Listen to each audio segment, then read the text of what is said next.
ठीक है, तो ये हमारा क्वेश्चन बुकलेट दिसंबर 2025 जो कल पेपर हुआ था वो पेपर है, जिसका बुकलेट सीरीज सी है। इस सी सीरीज को हम लोग सॉल्व करने जा रहे हैं। इस सी सीरीज को हम लोग सॉल्व करने जा रहे हैं, और ये हमारे पास में क्वेश्चन है जो कि हिंदी इंग्लिश दोनों भाषा में है। ठीक है,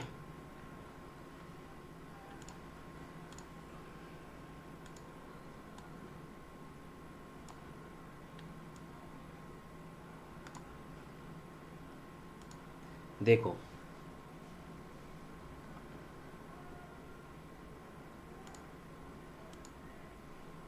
पहला क्वेश्चन आता है, match the MS Word element style to its description. है ये सारी की सारी स्टाइल्स।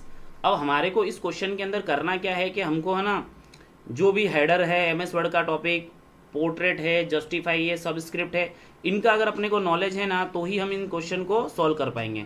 अब इसके अंदर क्या करना है, आपको मिलान करने से संबंधित बात हो रही है। तो सबसे पहले हेडर। अब हम हिंदी पढ़ते हैं, हेडर के लिए ये बोल रहा है प्रत्येक मुद्रित पृष्ठ के शीर्ष मतलब टॉप पर ग्राफिक दोहराया जाता है। मतलब हेडर हमारा यही काम करता है कि हर पेज पे रिपीट करवाती है वो चीज़। जैसे ये इसमें भी देखो फूटर सेट कर रखा है इन लोगों ने, ये नीचे पेज संख्या और ये दिसंबर पे सेट सी आ रहा है ना, ये फूटर है। एक हेडर भी होता है, इसके अंदर हेडर नहीं अप्लाइड है। तो अब हम मुझे पता चल गया कि फर्स्ट का ऑप्शन क्या है, आर है। तो मैं यहाँ पे ऑप्शन में देखूंगा फर्स्ट आर है कि फर्स्ट आर ये है, बाकी के दो ऑप्शन हम कट कर देंगे। हमें इन दोनों को टारगेट करना है, 50-50 है ना। ये आता है ना कौन बनेगा करोड़पति में, तो हमारे पास में टारगेट ये दो ही क्वेश्चन है। उसके बाद में पूछता है सेकंड, पोर्ट्रेट क्या होता है। तो पोर्ट्रेट क्या होता है, जो पेज खड़ा होता है और एक लैंडस्केप होता है वो। तो इंग्लिश पढ़ेगी, लिखा page orientation where the height is greater, height बड़ी होती है और height is greater than width, width से है ना। तो मुझे पता चल गया कि एस, तो एस किससे मिल रहा है, सेकंड से, एस सेकंड से मिल रहा है। और इस वाले में सेकंड क्यू से मिल रहा है, तो ये भी कट हो गया। तो ये मेरा फर्स्ट आंसर। ये स्ट्रेटेजी अपनाओगे तो फटाफट करते जाओगे। तो इसका आंसर हमारा क्या रहने वाला है, 1 ए। अब आते हैं हमारे पास में नेक्स्ट क्वेश्चन के अंदर। अच्छा, वो जो क्वेश्चन सोल्व करा ना, इधर आओ। और ये रहा एमएस वर्ड का जो चैप्टर है 7 वाला, ये 8 वाला। इसके अंदर देखो ये मैंने लिखा हेडर, ठीक है। उसके बाद में मार्जिन अलाइजमेंट की चीज़ें जो बताई गई थी कि हाईलाइट करी थी कि इन इनको देखिए, ये लिखा ओरिएंटेशन लिखा है। ये देखो पोर्ट्रेट और लैंडस्केप कर रखा है, लिखा है। ये 20 तारीख को बच्चों को बताया। अगर वो ये भी ध्यान दे दे हुए तो ये क्वेश्चन को आराम से सही कर सकते हैं। ठीक है, अब अपन चलते हैं अगले क्वेश्चन की तरफ। नेक्स्ट क्वेश्चन है सेकंड। अब ये वाला थोड़ा सा ऐसे चैप्टर से रिलेटेड है जिसमें आप लोगों का ना पीसी से यूएसबी ड्राइव वगैरह लगाना, मतलब हमारे को सिर्फ कंप्यूटर सीखना नहीं है, हमारे को ये सारी चीज़ें भी पता होनी चाहिए। तो कथन 1, अब वापस देखो टाइम खराब होगा इसमें। कथन 1 पहले आपको पढ़ना है, किसी फाइल को पीसी से यूएसबी ड्राइव में कॉपी करते समय, पीसी का मतलब पर्सनल कंप्यूटर, यूएसबी का मतलब पेन ड्राइव समझ लो, करते समय कॉपी कमांड फाइल को उसके मूल स्थान से हटा देती है। तो कॉपी नहीं हटाती है, कट हटाती है। और क्या लगेगा, कट कमांड एक डुप्लीकेट बनाती है। तो उल्टा पूछा इसने, डुप्लीकेट तो कॉपी करती है, कट तो क्या करती है, मूव करती है। कंट्रोल एक्स कंट्रोल सी पता है ना तुम्हारे को, तो ये ऑप्शन है। अब आपको पता चल जाए कि गलत बोल रहा है कथन। ठीक है, वापस पढ़ लो, ये नहीं आता इंग्लिश में पढ़ो। When copying a file from a PC to USB drive the copy command remove, होता ही नहीं है, वहां पर उसकी एक छवि रहेगी। तो ये कथन गलत है। सेकंड ऑप्शन पढ़ते हैं। तब इसमें देखो कथन 1 सत्य लिखा है, तो वापस तुम इस सत्य वाले को तो हटा दो। गलत में तुम्हारे दो टारगेट है, पहला बी और डी। ठीक है, अब अगला कथन पढ़ो। एमएस वर्ड 2019 में डिफॉल्ट लाइन स्पेसिंग 1.15 और प्रत्येक पैराग्राफ के बाद डिफॉल्ट स्पेसिंग 10। इतना इंटरनल क्वेश्चन है कि मतलब ना बच्चों की सिट्टी पिट्टी गुल हो जाए कि इसको करना कैसे है। मतलब ये क्या पूछ रहा है, जो एमएस वर्ड है ना, ये एमएस वर्ड, इस एमएस वर्ड के अंदर ये जो पैराग्राफ है ना, इन पैराग्राफों के बीच में लाइनों का स्पेस कितना है बताओ, ये क्वेश्चन है।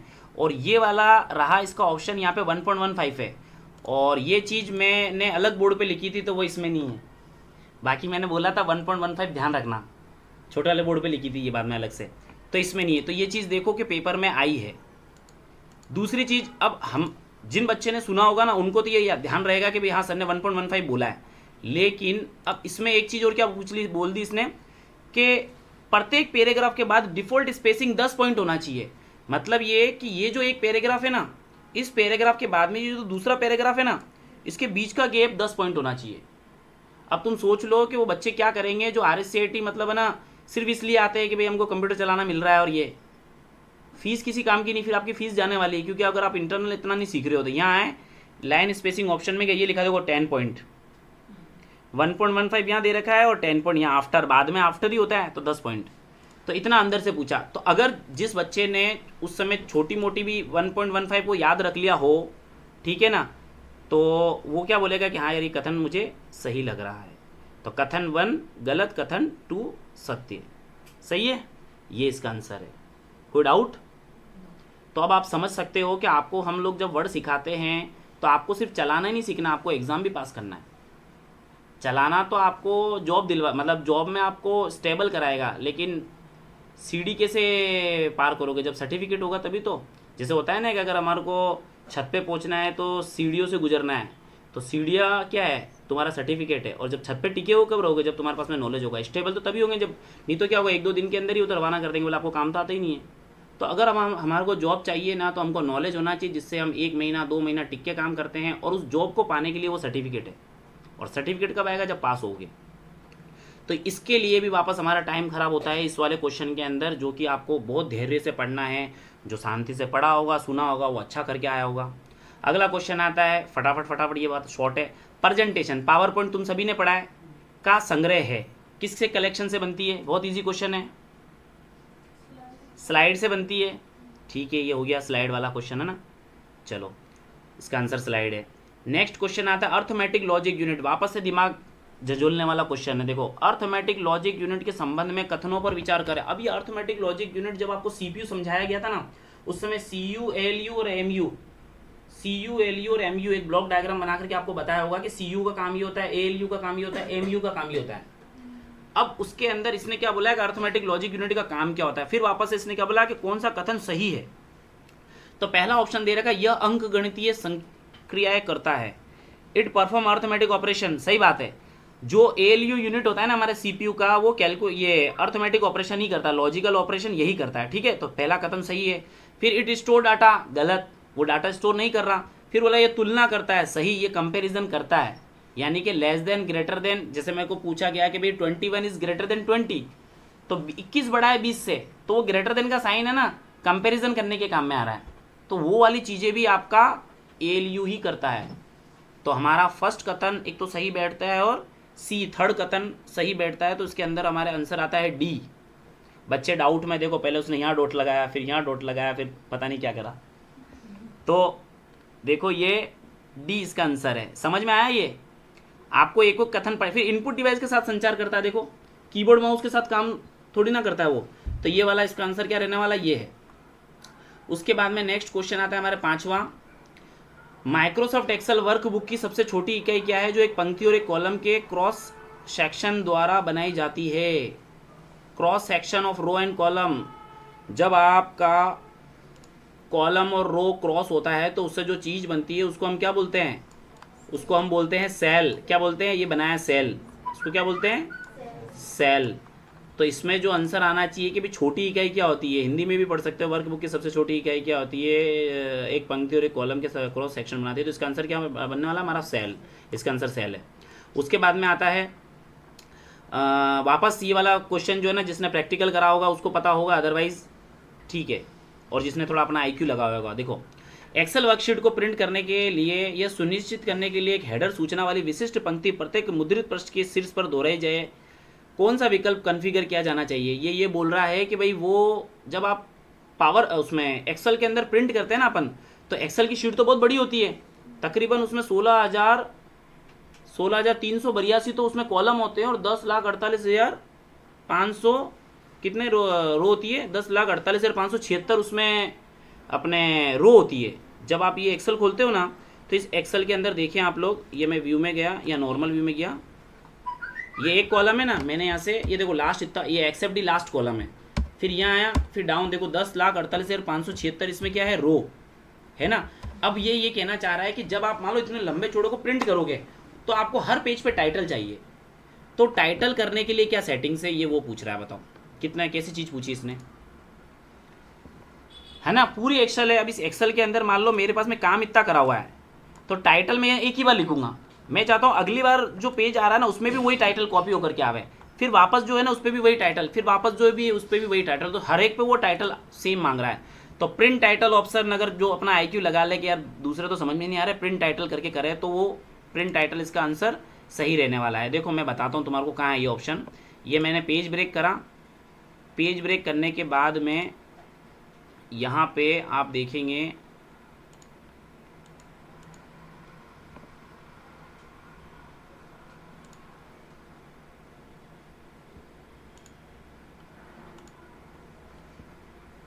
यहाँ पे ना प्रिंट टाइटल का ऑप्शन आएगा। देखो कहाँ था प्रिंट टाइटल, प्रिंट टाइटल,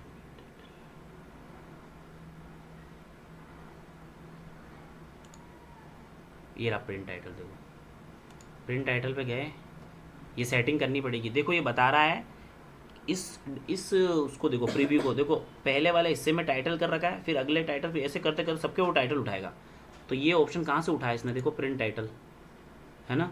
जब अपन पेज सेटअप करेंगे ना तब पहले से सेट करना पड़ेगा इसको, इस वाले ऑप्शन को। तो मतलब ये क्वेश्चन कहाँ से उठा करके दिया है इसने, तुम देख सकते हो, और फिर जा करके पता चलेगा कि इसका आंसर प्रिंट टाइटल करना है। ठीक है, छठा क्वेश्चन। सातवां क्वेश्चन क्या है, अब वापस ये वाला क्वेश्चन फिर वापस है ना। इनपुट आउटपुट डिवाइस तो हम लोगों ने पढ़ लिए थे, लेकिन मैं तो यही बोलता हूँ कि आप जो पढ़ के जाते हो वो कभी नहीं आता वो ये जो थोड़ा दिमाग लगाने वाला हो। अब इसने कैसा पूछा है, देखो कौन सा उपकरण इनपुट डिवाइस भौतिक दस्तावेज को बिटमैप में परिवर्तित करके और आउटपुट डिवाइस डिजिटल डेटा को वापस छवि में परिवर्तित करके दोनों के रूप में काम करवा सकता है, बताओ। इंग्लिश में पढ़ो, which device can work both as input device by converting a physical document into bitmap and as output device by converting digital data back into an image। कैसा क्वेश्चन है कि भाई आपको है ना पहले उसको बिटमैप बनवाया जा रहा है और फिर आउटपुट करवाया, इनपुट करके बिटमैप बन गया, फिर उसको आउटपुट करके क्या बनाया जा रहा है, इमेज बनाई जा रही है, बताओ। तो अब ये जो क्वेश्चन है ना, मैं आपको बताऊं, मैं जैसे समझ पा रहा हूँ, हम यूँ सोचते हैं कि भाई जब आप इनपुट आउटपुट डिवाइस को पढ़ते हो ना, तो आपको वहाँ पे देखना को मिलेगा कि ऐसी डिवाइस जो दोनों काम करती हो। अब दोनों काम करती है तो बच्चे क्या करके आए, फैक्स मशीन करके आए, सही है ना, फैक्स मशीन करके आए, सही है उसका आंसर, ठीक है ना। कईयों ने एमएफडी डिवाइस करा, एमएफटी डिवाइस भी करा, तो फैक्स मशीन जो सही इसका आंसर है, उसके संदर्भ में मैं बताता हूँ कि क्यों सही है, सुनना। अपन लोगों ने नायक मूवी देखी है ना, नायक मूवी में क्या होता है, वो लोग है ना जब टर्मिनेट करते हैं ना, तो वो टाइप राइटर साथ में लेके घूमता है अनिल कपूर के। तो बोलता है किसी को भी, जब वो कोई अधिकारी होते हैं उनको फ़ोन करते हैं, फ़ोन करने के बोला तुम्हारा टर्मिनेशन लेटर भेजा है, तुम्हारा फैक्स मशीन ऑन है क्या। तो जैसे वो टाइप करके कमांड भेजते हैं ना, तो वो पेज जो यहाँ पे टाइप हुआ वो कहाँ निकल रहा है, उसके ऑफिस में। तो अब आप इसको समझो, यहाँ से जो टाइप किया गया वो क्या था, एक इमेज थी, फिर उसको सेंड किया तो वहाँ से निकल रहा है, यानी कि वो एनालॉग वेव में बन के गई होगी, है ना, तरंगों से जाती है। पहले लोग फैक्स ऐसे कराते थे, तरंगों से गई, फिर वापस से उसको इमेज बन करके मिल रही है वहाँ। पहले जब कोई भी चीज़, कोई इंसान लापता हो जाता था, पहले व्हाट्सअप तो होता नहीं था, तो पहले फैक्स से ही फोटो भेजे जाते थे, एक पुलिस स्टेशन से दूसरे पुलिस स्टेशन या जहाँ पे भी जो। तो देखो ये बोल रहा है कि यहाँ से भेजा तो वहाँ से निकल रहा है। इनपुट डिवाइस की तरह उसने क्या करा, physical document into bitmap, bitmap मतलब एक इमेज बनाई उसने, ठीक है ना। फिर आउटपुट डिवाइस कन्वर्ट करके वहाँ पे डिजिटल डेटा मिल रहा है वो कि वापस से एक इमेज बन करके। इतना इंटरनल दे रखा है इसके अंदर भी, तो आप लोग उसमें ये चीज़ वहाँ है जहाँ पे फैक्स मशीन है ना, वहाँ थ्योरी पढ़ना, उसमें यही बातें लिखी हुई है। तो देखो ये क्वेश्चन कई एमएफडी है, कई फैक्स बोल रहे हैं बच्चे, इसका फैक्स मशीन आंसर है, ठीक है। आया समझ में, क्योंकि भाई आप है ना कोई व्हाट्सअप पे फोटो भेजते हो तो वो यहाँ से भेजते हैं वहाँ चली तो जाती है, लेकिन वो एनालॉग डिजिटल में होती है ना। वो डिजिटल फोटो वहाँ जा करके वो बीच रास्ते में से एनालॉग होती हुई गुजरती, फिर वापस से मिलती तो डिजिटल बनती है। ऐसी फैक्स में हो रहा है, यहाँ से लेटर भेजा जा रहा है और वहाँ से निकल रहा है उस मशीन से, ठीक है ना। फिर ये क्वेश्चन आया, what is the correct example of URL. URL का सही एग्जाम्पल बताओ। यूआरएल मतलब किसी भी वेबसाइट का पता होता है ना, जैसे ये यूआरएल है, तो उस वेबसाइट का सही पता क्या बताओ। तो देखो http www.example.com index.html, यहाँ पे PDF लिखा हुआ है ना, किसी साइट पे जाओगे ना वहाँ पे, तो वहाँ पे भी वो आएगा। तो इसका जो सही आंसर है वो HTTP वाला है, ठीक है। इसका सही आंसर क्या है, HTTP वाला फर्स्ट ए आंसर। एक सही कोई वेबसाइट का पता क्या होता है वो इसने एग्जाम्पल ले रखा है नाम, तो इसका आंसर क्या होने वाला है, ए। ये भी चैप्टर तुम्हारे इंटरनेट से संबंधित है तो आपको समझ में आएगा। फिर वापस इजी क्वेश्चन आता है, कीबोर्ड पर फंक्शन कुंजियों की कुल संख्या कितनी होती है। ये रहा आपका कीबोर्ड, और इस कीबोर्ड के अंदर 12 होते हैं फंक्शन की। कितने होते हैं, 12। तो 12 की होती है, जिसने पढ़ा उसने कर लिया, ठीक है। उसके बाद में आता है वापस एक और नई चीज़ जो शायद ही कुछ बच्चों को पता रहती है। एक उपकरण है जो ना केवल सर्च सुरक्षा प्रदान करता है बल्कि बिजली कटौती के दौरान कंप्यूटर को बैटरी बैकअप पावर भी प्रदान करता है। अब जिनके घर में यूपीएस है, ठीक है ना, बैटरी स्ट्रिप का ऑप्शन दिया और यूपीएस का दिया, सर्ज स्ट्रिप और यूएसबी दे रखा है, तो इसका आंसर क्या है, यूपीएस है। क्योंकि आपने देखा होगा कई जगहों पर कंप्यूटर के पास में एक छोटा सा रेक्टेंगल शेप में ब्लैक कलर का पड़ा रहता है, वो यूपीएस होता है। यूपीएस का मतलब है कि वो आपको 20 मिनट का बैटरी बैकअप दे रहा है। क्योंकि कंप्यूटर में हम लोग जब यूज़ करते हैं ना, तो अचानक लाइट चली जाए ना, तो कोई फाइल आप सेव करना चाहते हो तो 20 मिनट बहुत होती है। आप सेव कर लो, अपने पूरे प्रोग्राम्स बंद कर लो, क्योंकि डायरेक्ट लाइट जाना और आने के लिए कंप्यूटर खतरे में रहता है, इसलिए हम क्या लगवाते हैं, यूपीएस लगवाते हैं। तो जिसको पता था वो तो अपना माइंड यूज़ करके इसको करके आया सही, वरना देखो हमारे को टिक तो कुछ और भी मिल रहा है। फिर आता है एक और क्वेश्चन, अपन प्रिंटर की बात कर रहे थे, प्रिंटर पढ़ा था अभी बीच में। किस प्रकार का प्रिंटर उच्च गुणवत्ता वाली छवियां बनाने के लिए प्रकाश संवेदनशील लैपिड ड्रम और टोनर पाउडर का उपयोग करता है, जिसे गर्मी द्वारा कागज से जोड़ा जाता है। Which type of printer use a photo sensitive coated drum and toner powder to the paper by heat to produce high quality image. तो अब ये प्रिंटर जब आप पढ़ेंगे ना, तो इसको अगर आपके अंदर आप अच्छा आईक्यू लगा रहे हो ना, तो मैंने बताया था कि भाई टोनर जो होता है ना, वो लेज़र प्रिंटर में होता है, तो टोनर से भी हम आइडिया लगा सकते हैं। और ये जो मैंने बोला था कि लेज़र प्रिंटर क्या करते हैं, हर चीज़ स्कैन करते हैं। क्योंकि मैंने डॉट मैट्रिक्स भी बताया था आपको, इंक जेट भी बताया था, उसमें क्या होता है, कैरेक्टर बाय कैरेक्टर चीज़ें प्रिंट कर रहे हैं, कोई क्या कर रहा है, लाइन बाय लाइन प्रिंट कर रहा है, ये क्या कर रहा है, हर चीज़ स्कैन कर रहा है, क्योंकि हमारे पास में लेज़र प्रिंटर है। इसका आंसर लेज़र है। लाइट भी लिखा हुआ है यहाँ पे, देखो लाइट वर्ड भी है, तो लाइट से इसी में तो लाइट जलती है, एक है ना ग्रीन या ब्लू कलर की लाइन आती है और उसको स्कैन करके चली जाती है, तो इसका आंसर क्या बनने वाला है, लेज़र प्रिंटर। ठीक है, तो इसका आंसर हमारा लेज़र प्रिंटर है। उसके बाद में आते हैं एक्सेल का एक और खतरनाक क्वेश्चन। एक डेटा विशेषज्ञ के पास, अब आप अज्यूम ही करते रहोगे कि A2 से A6 कहाँ लेके जा रहा वो। एक डेटा विशेषज्ञ के पास A2 से A6 तक के नामों की सूची है, सेल एड्रेस है A से लेकर के A6 सूची है। वे एक नया सेल A1 बनाना चाहते हैं जिसमें इन सभी नामों को अल्प विराम से विभाजक के रूप में जोड़ा जाए। इसके लिए उन्हें किस फंक्शन का उपयोग करना चाहिए। मतलब वो क्या चाह रहे हैं कि हर नाम के बीच में कोमा चाह रहे हैं ना, तो एक कॉन्केट फंक्शन होता है, ये तो उसको जोड़ देता है दो स्ट्रिंग को, जैसे आबू और रोड, तो आबू रोड कंटिन्यू कर देगा। जैसे अशोक कुमार, तो एक साथ हो गया अशोक कुमार, है ना, फंक्शन होता है ये। तो ये टेक्स्ट जॉइन फंक्शन है, जिससे क्या हो रहा है, टेक्स्ट को जुड़ रहे हैं। और कुछ इस तरीके से लिखा है इसने कि भाई देख, यहाँ से यहाँ तक मैं कोमा सेट कर, कोमा करके हाँ ट्रू कि भाई करना, और A2 से A6 वालों को कर ले। तो इसने एरिया सेलेक्ट करा और ये फंक्शन अप्लाई करा, और वहाँ पर नाम ये क्या बोलते हैं, कोमा जाकर के ऐड हो गया। तो जिसने प्रैक्टिकल करा होगा उसी को पता होगा इसका। देखो पहले सीधे सीधे क्वेश्चन आते थे, अब ये पूरी सिचुएशन बना करके दे रहे हैं। तो इसका आंसर क्या रहने वाला है, डी। फिर आता है एक वेबसाइट का एक संग्रह है। एक वेबसाइट क्या है, एक संग्रह है। एक वेबसाइट किसका संग्रह होती है, बताओ, एक वेबसाइट किसका संग्रह होती है।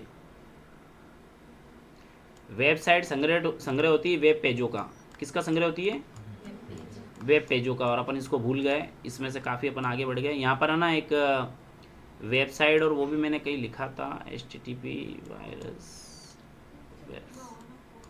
हाँ ये देखो वेबसाइट और वेब पेज में पता होना चाहिए। Collection of web pages website, और single page of website web page. जैसे flipkart.com खोली तो वो पूरी वेबसाइट है, लेकिन उसमें कपड़े वाले पेज पे गए तो वो एक वेब पेज है। तो सिंगल पेज तो होता है वेबसाइट का वेब पेज, और पूरी साइट को कलेक्शन ऑफ वेब पेजेस को इसने क्या बोला, कलेक्शन ऑफ वेबसाइट। तो किससे कलेक्ट हो रही है, वेब पेजों से तो कलेक्ट हो रही है, ये राइट आंसर है ना। फिर नेक्स्ट क्वेश्चन आता है 14वां। अब आप लोग अपन कई बार है ना कुछ अकाउंट लॉगिन करते हैं, तो ये आपके साथ होता है। चुनौती प्रतिक्रिया प्रमाणीकरण मानव और मशीन में अंतर करने के लिए इंटरनेट का उपयोग किया जाता है, जिसे कहा जाता है। मतलब ये क्या है कि कोई ऑटोमेटेड, आजकल क्या है, ऑटोमेशन का ज़माना है। हर चीज़ आप बोलना सर खुद ब खुद मशीनें करने लग जाती है। तो ऑटोमेशन को रोकने के लिए उन्होंने एक चीज़ अपनाई है जिसको कैप्चा बोलते हैं। ये क्या होगा, ये ह्यूमन बीइंग ही डाल सकता है कि भाई आपको ना टेढ़ा मेढ़ा लेटर है जो अपनी IQ से, कि भाई मुझे कैपिटल ए दिख रहा है, स्मॉल ए दिख रहा है, या कैपिटल वी है क्या, स्मॉल वी है, तो अपने IQ से लगा करके मुझे चलाना पड़ेगा। तो उसके लिए ये कैप्चा पूछा है।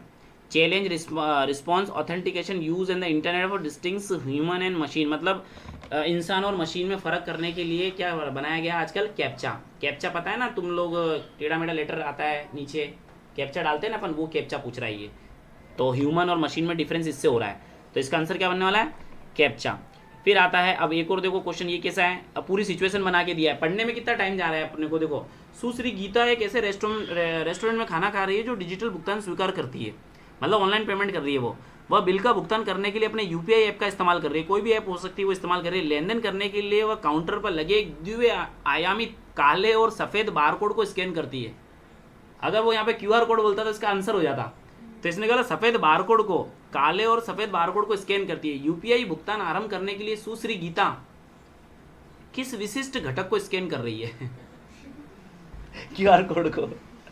इसका आंसर है क्यूआर कोड। देखो ठीक है ना। अगर वो पेमेंट कर रही है, अब सिचुएशन बनाई, जिसने फटाफट पढ़ लिया, समझ में आया हिंदी इंग्लिश, तो क्यूआर कोड कर लेगा वो। इसका क्यूआर कोड आंसर है। फिर आता है हमारा वापस से रुपए कार्ड के संदर्भ में एनपीसीआई, है ना, रुपए और एनपीसीआई के संदर्भ में, है ना।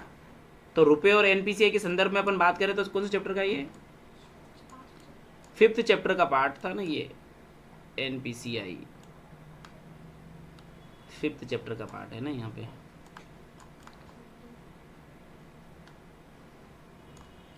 मैंने यहाँ पे एनपीसीआई लिखा था ना।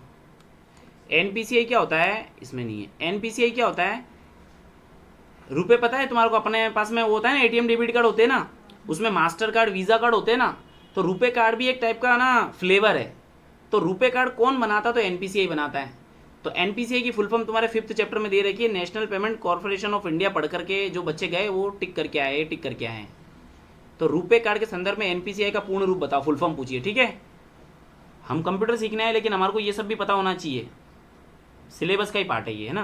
तो थ्योरी जिसने पढ़ी होगी उसको पता चला होगा कि क्या पूछ रहा है। फिर बाद में इसी चैप्टर का एक और क्वेश्चन आता है, निम्नलिखित में कौन सा मोबाइल डिजिटल वॉलेट का उदाहरण है। अब डिजिटल वॉलेट की अगर अपन बात करो तो जो पर्स अपन रखते हैं ना, वो तो ऑफलाइन फिजिकल पर्स है, लेकिन डिजिटल वॉलेट भी आजकल हो चुके हैं ऐप के अंदर। ये बैंकिंग टर्म है, आरटीजीएस, नेफ्ट, पेटीएम और पॉइंट ऑफ सेल, है ना। ये दो बैंकिंग टर्म है। इसका आंसर क्या होना चाहिए, पेटीएम, है ना। इसका आंसर होना चाहिए पेटीएम, क्योंकि इसमें वॉलेट मिलता है अपने को। क्योंकि सबसे पहले ऑनलाइन पेमेंट करने के लिए पेटीएम आया था, भारत भीम ऐप जो आई थी उसके बाद पेटीएम आया था। तो पेटीएम के अंदर वॉलेट सिस्टम था। हमारे खाते में अगर 10,000 रुपये पड़े हैं तो हम चाहते हैं 1,000 वॉलेट में रखें, ताकि हम खर्चा उस वॉलेट से ही करेंगे। 9,000 रुपये हमारे सेफ पड़े हैं, है ना। है वो ऑनलाइन दोनों अमाउंट, लेकिन हमने 1,000 को अलग से साइड में रख दिया। तो साइड में रखने वाला जो है वो वॉलेट है। तो इसका आंसर होना चाहिए पेटीएम, ठीक है ना। इसको भी अपन देखें तो ये यहाँ पे मेंशन कर रखा था, ये देखो, हाँ ये रहा एनपीसीआई दिखा, ये एनपीसीआई लिखा है ना।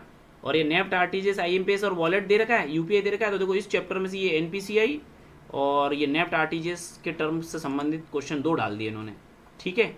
फिर आता है हमारा 18वां क्वेश्चन, ईमेल अटैचमेंट को क्या कहा जाता है। ईमेल अटैचमेंट का मतलब है अगर आप व्हाट्सअप कर रहे हो तो आप कुछ या तो चैट करते हो या कुछ अटैच करते हो, कोई पीडीएफ। तो इसमें वो पूछ रहा है सीसी का नाम, प्रेषक का पता या सब्जेक्ट या कोई भी दस्तावेज जिसे संलग्न किया जा सके और ईमेल के साथ भेजा जा सके। तो इसका आंसर राइट डी है। क्या है इसका राइट आंसर, डी है। कौन चैप्टर का है ये। तो अगर अपन देखें तो मैंने यहाँ पर अटैचमेंट करके लिखा है, अटैचमेंट, ये रहा देखो, सीसी बीसीसी अटैचमेंट। मतलब मैंने यहाँ लिखा है, यानी कि मैंने बच्चों को बोला है कि सीसी की फुल फॉर्म आएगी, बीसीसी की फुल फॉर्म आएगी, और अटैचमेंट क्या होता है समझ लो। तो जो अटैचमेंट को सुन के गया होगा वो समझ गया होगा और इस आंसर को टिक करके आया होगा। इनका सही है ये। नेक्स्ट क्वेश्चन आता है हमारे पास में 19 वाला, यदि आपके सिस्टम पर विंडो फायरवॉल बंद हो जाए तो क्या हो सकता है। अब ये विंडो फायरवॉल क्या होता है सुनना। विंडो का मतलब आपका जो कंप्यूटर है वो ऑपरेटिंग सिस्टम, फायरवॉल का मतलब होता है आग वाली दीवार। फायर मतलब आग, वॉल मतलब दीवार, आग वाली दीवार। मतलब जैसे भगवान ने हमारे को हमारी रक्षा करने के लिए हाथ दिए ना, वैसे के वैसे कंप्यूटर जब मैन्युफैक्चर होता है तो उसके अंदर इनबिल्ट ये सिक्योरिटी आती है जिसको फायरवॉल बोलते हैं। मतलब उसके अंदर एक ऐसी सिक्योरिटी है जो कि प्रोटेक्शन कर रही है कंप्यूटर का वायरस से। तो ये पूरा बंद हो जाएगा तो क्या होगा, तो आपका सिस्टम हैकर और दुर्भावनापूर्ण सॉफ्टवेयर से होने वाले नुकसान के प्रति अधिक संवेदनशील हो सकता है। मतलब अपना सिस्टम हैक होने की सिचुएशन में आ सकता है। हमारा सिस्टम मेलिशियस फाइलें जो होती है वो हमारे सिस्टम पे एंटर होती चली जाएगी और हमारा कंप्यूटर जो है धीरे धीरे क्या होने लगेगा, हैंग होने लगेगा और हैक भी हो सकता है। तो ये आंसर फायरवॉल जो सुरक्षा है वो बंद हो गई है, तो फिर ये सिचुएशन हमारे साथ बनेगी। दूसरे ऑप्शन के क्या दिए, देखो आप इंटरनेट सर्फ नहीं कर पाएंगे, ऐसा कुछ नहीं है। आप अपने सिस्टम पर कोई भी एप्लीकेशन सॉफ्टवेयर, ये भी कोई भी नहीं है। विंडो फायरवॉल बेकार, इससे कुछ नहीं होगा। ये बिल्कुल ही हटके क्वेश्चन मतलब ऑप्शन डाला है, तो इसका राइट आंसर डी है, इनका राइट है ये, ठीक है। 19 क्वेश्चन। अब आते हैं 20 पे। 20 वाला क्वेश्चन पूछ रहा है गूगल वर्कशॉप, वर्क स्पेस है ये, वर्क स्पेस वर्कशॉप टूल का उसके प्राथमिक घटक उद्देश्य से मिलान करें। वापस से मिलान करने वाला क्वेश्चन है। 2-3 मिनट खराब होगी इस क्वेश्चन के अंदर। क्या बोल रहा है देखो, अगर आप MS वर्ड चला रहे हो ना, तो बाद में आपको ये भी पढ़ाया जाएगा 12 चैप्टर में कि गूगल डॉक्स क्या है। गूगल कंपनी ने भी अपना डॉक्यूमेंट बना रखा है जिसको गूगल डॉक्स बोलते हैं। आप एक्सेल सीख रहे हो ना, ऐसे गूगल वालों ने गूगल की सीट बना रखी है। आप पावर पॉइंट सीख रहे हो ना, ऐसे ही गूगल की स्लाइड बना रखी है। और एक इवेंट हैंडल करने के लिए गूगल कैलेंडर आजकल होते हैं, आपके फ़ोन एंड्रॉयड में भी आते हैं। तो ये चारों ऑप्शन मिला दिए। अब पढ़ते हैं इसका कोलैबोरेटिव प्रेजेंटेशन स्लाइड। क्या बोल रहा है कि स्लाइड से कोलैबोरेट कौन कर रहा है, तो थर्ड मिल रहा है पी से, थर्ड मिल रहा है पी से। देखो थर्ड पी वाले 3 है, थर्ड पी है ना, तो डी कट करेंगे हम, 3 ऑप्शन देखेंगे। फिर आया क्यू से देखे तो, या गूगल डॉक से देखे तो collaborative word processing. MS word का दूसरा नाम वर्ड प्रोसेसिंग होता है, ठीक है ना, और ये डॉग वही है। तो फर्स्ट मिल रहा है क्यू से, फर्स्ट मिल रहा है क्यू से, तो ये रहा फर्स्ट क्यू के साथ, और थर्ड पी के साथ वाला है ही है, तो हमारा ये राइट आंसर हो गया। बाकी नहीं देखने हमारे को। मतलब आप सिमिलर ऐप यूज़ करने वाली बात हो रही है कि भाई गूगल डॉक्स क्या होता है, तो MS वर्ड की तरह होता है। गूगल शीट क्या होता है, एक्सेल की तरह होता है। गूगल स्लाइड क्या होता है, तो ये बता रहा है कि ऐसा ऐसा काम कौन कौन से वो कर रहे हैं, तो इसमें हमको ये चुनना है, ठीक है। फिर आता है 21 क्वेश्चन। एक उपयोगकर्ता को अत्यावश्यक दिखाने वाला ईमेल प्राप्त होता है जो उसके बैंक से होने का दावा करता है। अर्जेंट लुकिंग, कई बार अपने पास मेल आ जाता है ना कि भाई अर्जेंटली ये करें ना। Claiming to be from their bank asking them to click a link to verify account detail and enter their password and pin to prevent your account closure.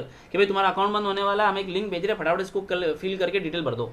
और वो दावा किससे कर रहा है, तुम्हारी खुद की बैंक से जिसमें तुम्हारा खाता होगा, तो हमारा ट्रस्ट है उस बैंक के साथ में, सही है ना। तो ऐसा दावा करके आपको जो झांसे में डालता है उसको फिशिंग बोलते हैं। क्या बोलते हैं, फिशिंग बोलते हैं। फिशिंग का मतलब होता है जाल में फंसाना। फिश मतलब मछली, और फिशिंग मतलब जाल में फंसाना। ये लिखा फिशिंग, देखो चैप्टर 11 का पार्ट है। तो फिशिंग का इसका राइट आंसर बनता है। फिर आता है 22 क्वेश्चन पे, राजस्थान सरकार द्वारा शुरू किए गए राज ई ज्ञान पोर्टल का मुख्य उद्देश्य क्या है। अभी तुम लोग RBSC बोर्ड से पढ़ रहे हो ना, तो राजस्थान गवर्नमेंट ने क्या कर रखा है, हमारे को ऑनलाइन एक प्लेटफॉर्म दे रखा है ई ज्ञान नाम से, जिसके अंदर बताते हैं कि डिजिटल छात्रों के लिए सामग्री मिलेगी, PDF, वीडियो और नोट्स वगैरह, ठीक है। कौन से चैप्टर का पार्ट है ये, 13वें-14वें का पार्ट है ना, राज ई ज्ञान है ना, राज ई ज्ञान बोला है ना इसने, राज ये रहा ई गवर्नेंस, राज ई ज्ञान 14वें में तो ये है राज ई ज्ञान, ई वोल्ट GPS, ई वोल्ट मेघ धरा। ये एक बार और भी मैंने कहीं लिखा था, ई ज्ञान,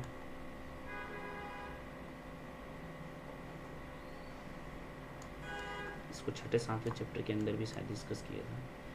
ये रहा ई ज्ञान, राज ई ज्ञान ना, डिजिटल एजुकेशन सामग्री। मैंने बोला था कि डिजिटल एजुकेशन सामग्री के लिए राज ई ज्ञान मिलता है। और स्वयं पोर्टल ये हमारे राजस्थान का, और स्वयं पोर्टल इंडिया का है।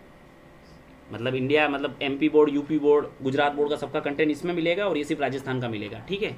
तो जो सुन करके होगा उसका हो गया क्वेश्चन सही। देखो पढ़ा है, यहाँ पे लिखा है छात्रों के लिए डिजिटल शिक्षा सामग्री को उपलब्ध सुनिश्चित कराता है, ऐसा पोर्टल है ना, SSO ID के अंदर मिलता है ये। फिर आता है वापस डिनाई ऑफ सर्विस, वही हैकिंग, मतलब हमारा जो सिस्टम है ना, वायरस वगैरह से क्रैक होना, उससे संबंधित क्वेश्चन है। सेवा स्वीकार, DOS, deny of service, attack, what does the attacker to do to stop the victims computer system from working. मतलब डिनाई ऑफ सर्विस से क्या होगा कि भाई आपका हमलावर आपको क्या करेगा, आपका कंप्यूटर क्या करेगा, काम करने के लिए रोक देगा। तो ये वाला अत्यधिक ट्रैफिक या डेटा भेजकर कंप्यूटर को ओवरलोड करता है ना। मतलब कई बार क्या होता है, आप अपने कंप्यूटर में काम ही नहीं कर पाओगे, कोई ऐसी फाइल या कोई ऐसे लिंक पे आपने क्लिक कर दिया ना, आपका कंप्यूटर अटक जाएगा। अभी व्हाट्सएप पे चल रहा है ऐसा कि आपका फ़ोन अटक जाएगा, तो डिनाई ऑफ सर्विस बोलते हैं, मतलब है ना इसको। तो इसका आंसर क्या है, B। फिर आता है वापस से, ये देखो अच्छा क्वेश्चन है, ये तुम लोगों को पता है। राजस्थान जन आधार योजना के तहत किस परिवार के सदस्यों को आमतौर पर परिवार का मुखिया नामित किया जाता है। अब जन आधार कार्ड अपने राजस्थान वालों के सबके पास में है ना। अब इसने कैसे कन्फ्यूज किया पता है, कुछ लोगों ने यूँ सोचा कि 18 साल की जो लड़की होती है उसको कौन बनाएगा मुखिया, तो उसने 21 चुना, लेकिन यहाँ पुरुष लिखा है 21 वर्ष या उससे अधिक आयु का पुरुष, जबकि जन आधार में जो मुखिया होती है वो लेडीज होती है। तो इसका आंसर है 18 वर्ष से अधिक या उसके समकक्ष आयु की महिला। तो क्या बोला है, जन आधार बोला है। मैंने बताया था कि जन आधार के अंदर ये होता है। आप जन आधार में देख करके जाना, जन आधार ये लिखा हो, जन आधार का नॉलेज लेकर के जाना कि कौन उसका मुखिया होता है और कब बनता है, सही है। फिर आता है वापस से 25 क्वेश्चन, राजस्थान ई गवर्नेंस की कौन सी पहल एक एकीकृत शिकायत समाधान मंच प्रदान करती है जहां उपयोगकर्ता अपनी शिकायतों को पंजीकृत और ट्रैक कर सकता है। मतलब जैसे अपन लोग राजस्थान के निवासी है ना, अपने को किसी भी अपन जहाँ रह रहे हैं वहाँ पे कुछ भी प्रॉब्लम है, कुछ भी प्रॉब्लम, तो अपन को शिकायत करने के लिए एक ऐप दे रखा है जिसका नाम है राजस्थान संपर्क ऐप। क्या नाम है?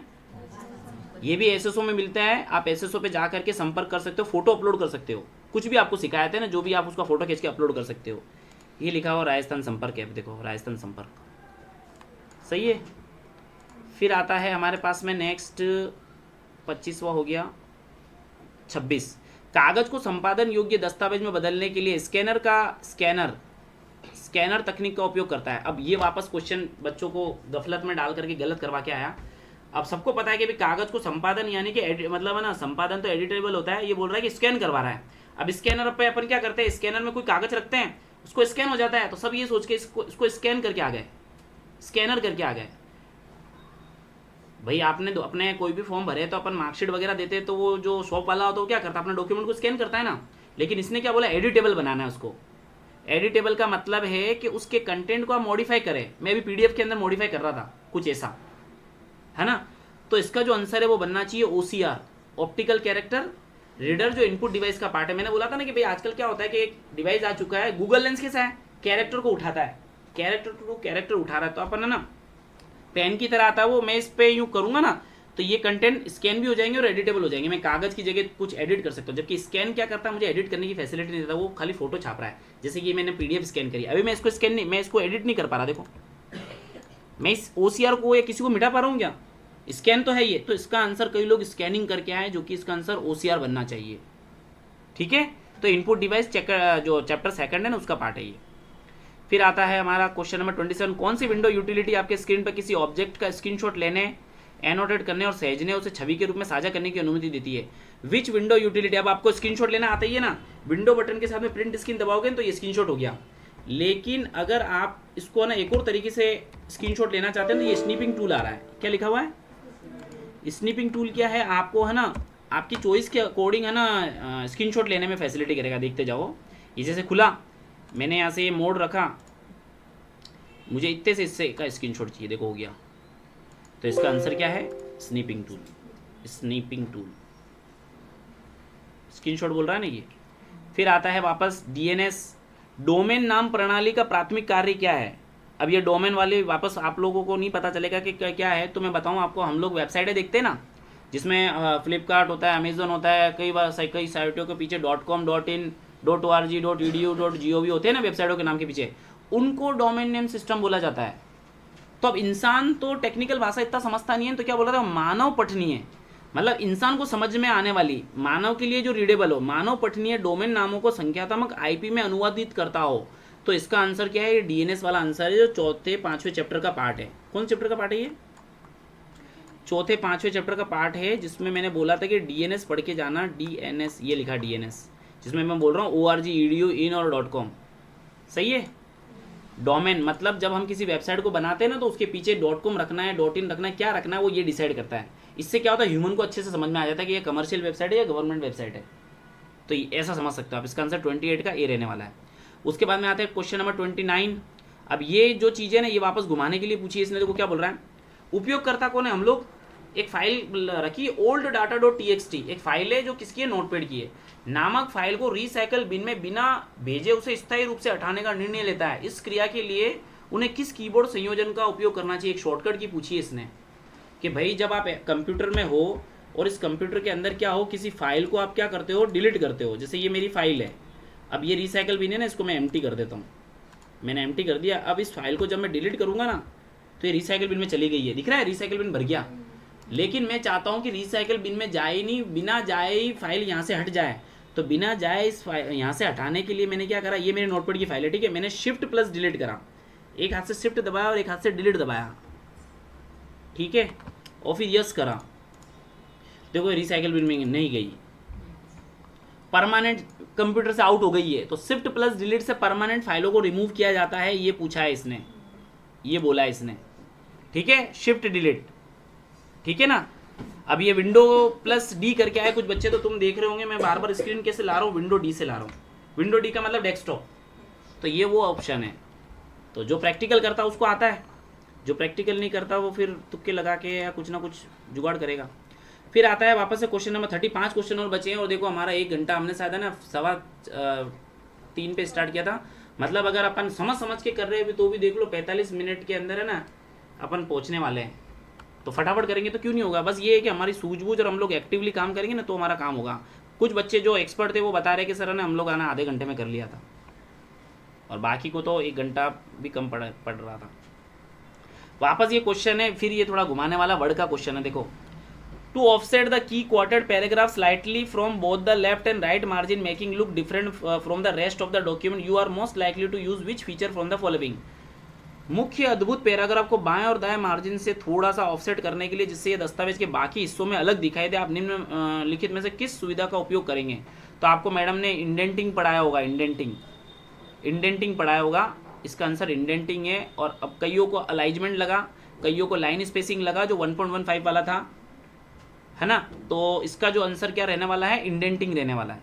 क्या रहने वाला है, इंडेंटिंग। मैं करके दिखा देता हूँ क्या बोल रहा है ये। जैसे कि मैं यहाँ खड़ा हूँ ना, यहाँ खड़ा हूँ तो मैं यहाँ खड़े होने के बाद ये रहा मेरे पास में इंडेंटिंग, ये देखो ये खसका रहा है अलग, है ना, डिक्रीज और इंडेंट करने के लिए बोल रहा है ये, यहाँ से इंक्रीज डिक्रीज, है ना, पैराग्राफों को अलग अलग करने के लिए, है ना। पैराग्राफ किताबों में देखा होगा इस तरीके से सेट होकर के आते हैं। तो इसका आंसर इंडेंटिंग है। जो बच्चे नहीं, मैं बोल रहा हूँ ना 35 में से मतलब हार थक करके कुछ के तो 25 ही सही हो रहे हैं। अब हम सोचते हैं कि यार 10 कैसे गलत हो सकते हैं, वो ऐसे गलत हो सकते हैं। हमें पता है इन चीज़ों का नॉलेज है, लेकिन बस प्रेशर भी रहता है, फटाफट रहना है, फिर बाद में 12 की पता चलता है कि यार ये तो ये हो गया। तो बहुत सूझबूझ से हमको पेपर करना पड़ता है।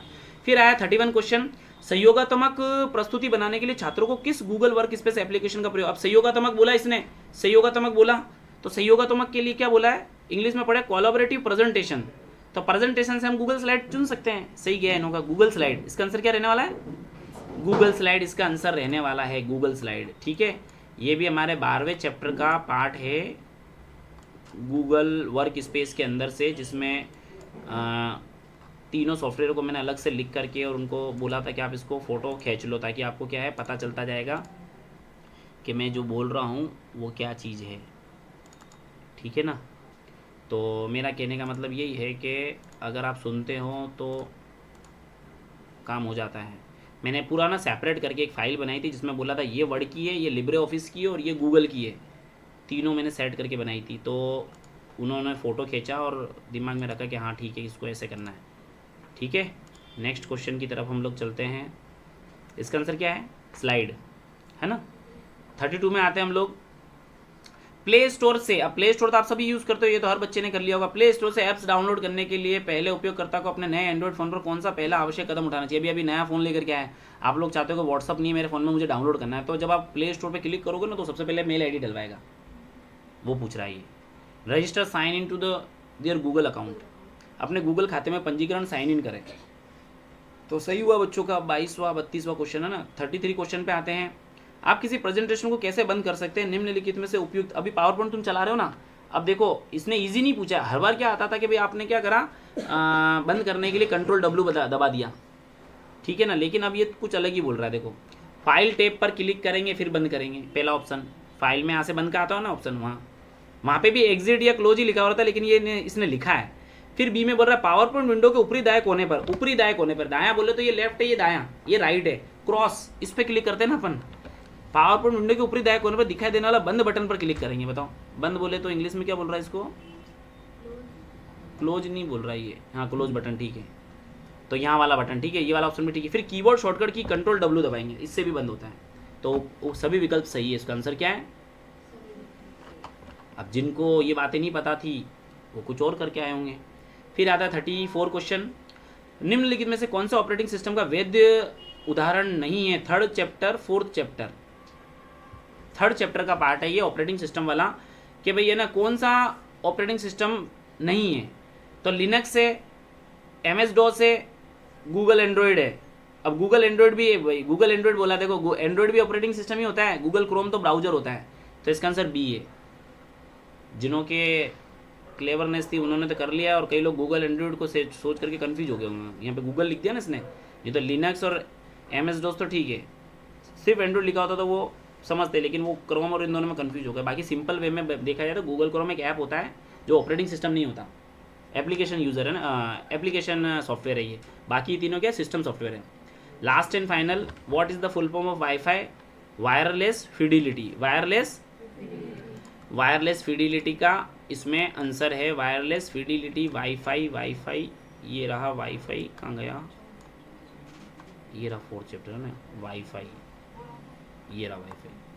तो कहने का मतलब ये है कि अगर हम लोग है ना ध्यान से देखे करें और सुने ना, तो हमारा क्या है, काम हो सकता है और हमारा पेपर बहुत अच्छे से जा सकता है। तो ये था हमने